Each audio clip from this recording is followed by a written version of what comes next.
Hello. Now let's get started with lesson 14, where we are going to try to understand the common errors which are made by students. So maybe then you can make your checkpoint list and not make these errors so that your sentences are grammatically correct. So when somebody asks you the question, do you prefer the Coke or Pepsi? Sometimes you answer, it depends on. This is not correct. It should be, it depends on. I need my preposition. Sometimes you say, I took a coffee this morning. I take dinner at 6 p.m. You should rather say, I have a coffee.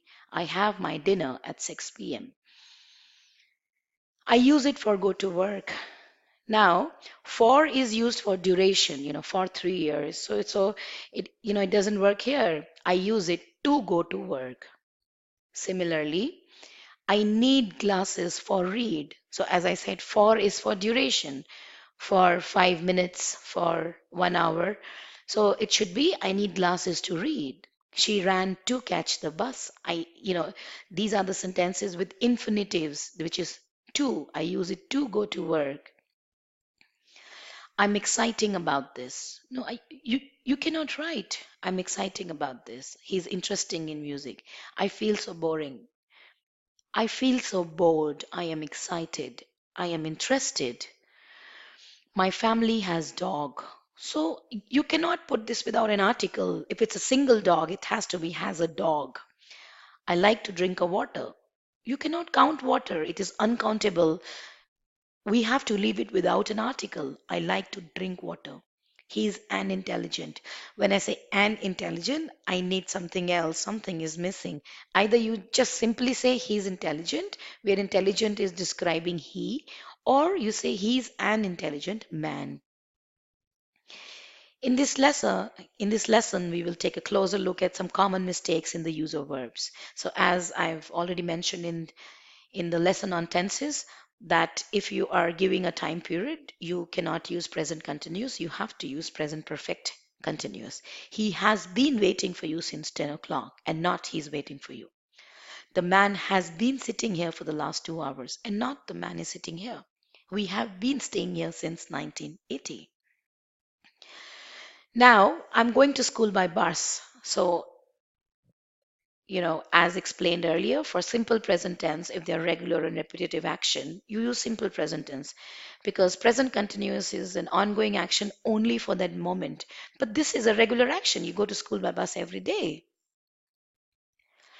We are playing tennis every day, so it has to be changed to we play tennis every day.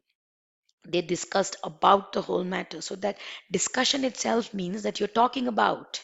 So you need not put any about. They discussed the whole matter. Have you received any informations? Now, information word is uncountable in English. It does not have any plural form. Information, furniture, machinery, they all come in one form only. Whether their usage is singular or plural, it is only machinery, furniture, and information. Similarly, the word scenery also does not have any plural. It is used the same as, for singular and plural. Then luggage, news. So when you say he conveyed these news, so you think probably it's an S and news is plural. No. News is taken as a singular. That is why my adjective, because it is coming with the noun, so my adjective is this and not these. There is no place in this, compartment. You will not write place, you will write there's no room. Have you read this poetry? It should be have you read this poem? I went to watch a drama. So drama is a incomplete word. When you use this word, your sentence looks a little incomplete. I went to watch a play. You do not say he has gone to foreign. You can say foreign countries or you can say abroad. Similarly, when you use the word cousin, you need not write sister or brother. Okay, you can just use the word cousin. All he said is true. What all he said is true. This is not correct because there's something wrong with the linking. All that he said is true. What he said is true.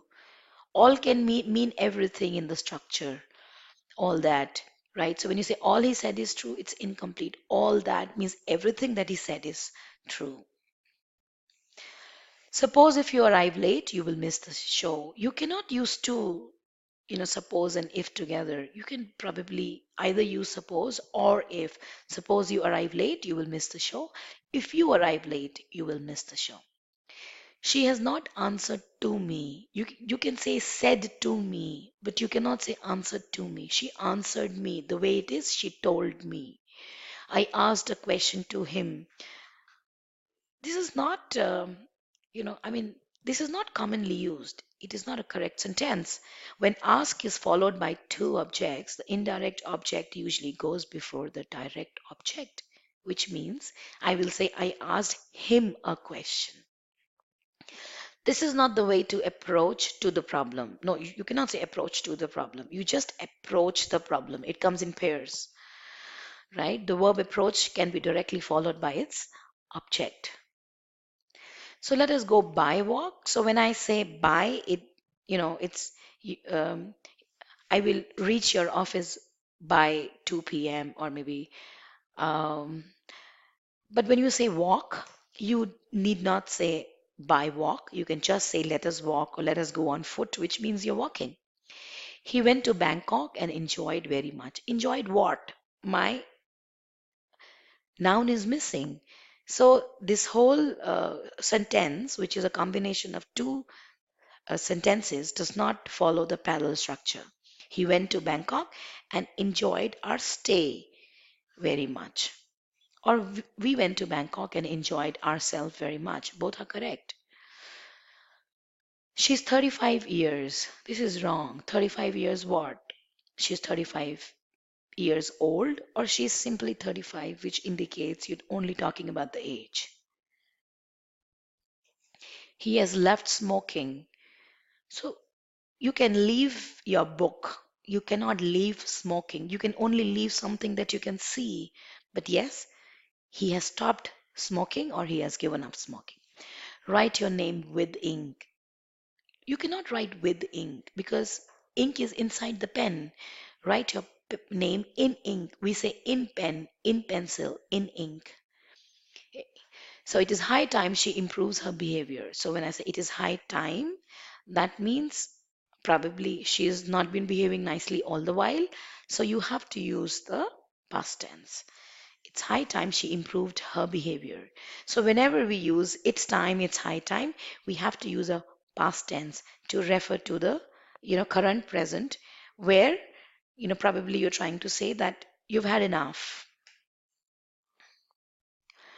Okay, now in a writing than speaking, sometimes we end up using a lot of informal words.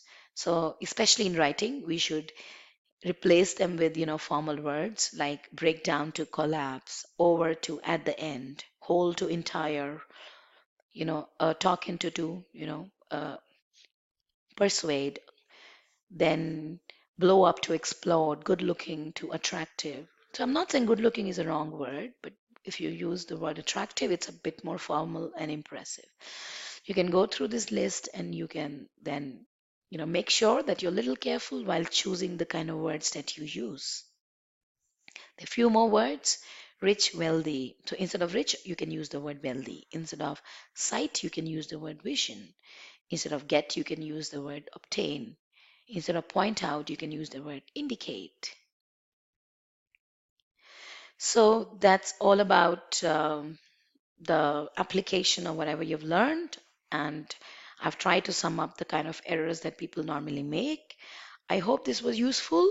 I hope all the lessons were very useful, and you must be feeling very confident by now that you will be able to speak in English properly and correctly. But for that, you need a lot of practice. So practice